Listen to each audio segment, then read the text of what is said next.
I recently worked on an animation where I had to have a character get really nervous and start sweating a lot. So what I did was I took the head, and I'm just going to use this stand-in head for this example, and I'm going to turn symmetry on, and I'm going to grab this geometry. I'm going to use this geometry to where I want the sweat to start. So I'm going to copy, not cut, I'm going to copy and paste. So I've got it in another layer. So I've got my head object, and I've got my my sweat area object. I'm going to save that, and I'm going to send it over to layout. Okay, so now we're in layout, and I've got both of my objects. While I have the sweat area selected, I'm going to go ahead and hit P for properties, go over to the dynamics tab, add dynamic. I'm going to add an emitter. So I've basically just said that I want the object here to emit particles. So if I double click, I can get my properties. As you see, the nozzle says object surface. So it's already set up for me. I'm going to turn the birth rate down. Let's do 24. So I'm going to have 24 particles generated per second. And then let's go ahead and change a few more settings. I'm going to go over to the particle settings here, and under lifetime I'm going to go ahead and keep the default at 60, but I want to randomize it, so I'm going to put in 30 here. Now what that means is that the lifespan of each particle can be anywhere between 30 and 90 frames, because it's plus or minus, so in between 30 and 90 frames. Under the etc. tab, I'm going to go ahead and add some gravity. Now real world gravity is negative 9.8, but I'm going to go ahead and put something much smaller.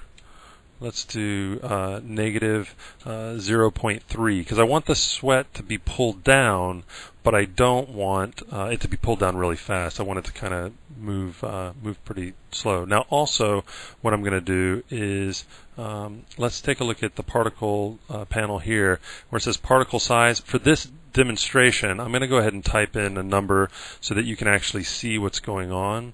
So let's try 0.01, and let's show size, and we can kind of see it here. We'll see it more when more particles are showing up. Okay, so I've got my gravity, I've got my birth rate, my lifespan, and I've also got it so that our particles will show up. Now all that's left to do is we don't want our particles to just fall straight down. We want them to interact with the face.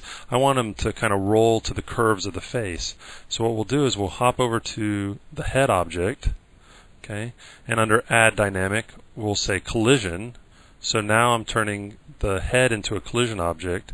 Instead of using the type as sphere, I'm going to do object subdivided, because it's a subdivided object. And as you can see, now we've got the mesh shows that it's frozen, showing that that's where it's going to calculate, right? If I just set it to object, it's going to use the cage of the object before it gets subdivided. So make sure that on sub-D objects that you want to use as a collision object, you use object subdivided. Okay, now instead of bounce, I don't want the particles to hit and bounce off. I want them to actually stick to, I want it to conform to the collision object, so I want it to stick to it. And under bind power, I'm just going to lower this to a lower amount so that it can actually start rolling down. Okay, so now that I have those settings, let's go ahead and, so that they actually show up better, I'm going to go back and select the particles. I'm going to close this window. Zoom in a little bit, and if you don't have to hit the calculate button, you can actually just come over to the last frame and that'll calculate all the way. So if I go ahead and push play, you can see the sweat beads start popping up, and then they start rolling down. At frame 60 we don't get to see enough of it, so I'm going to go ahead and change this to 120. Let's pull it all the way over to 120 so that it's calculated.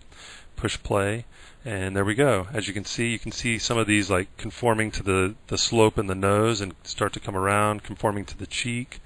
So again, this is a really quick way, an easy way to set up sweat on a character. Now you have no reason not to add this kind of fun detail to your animations.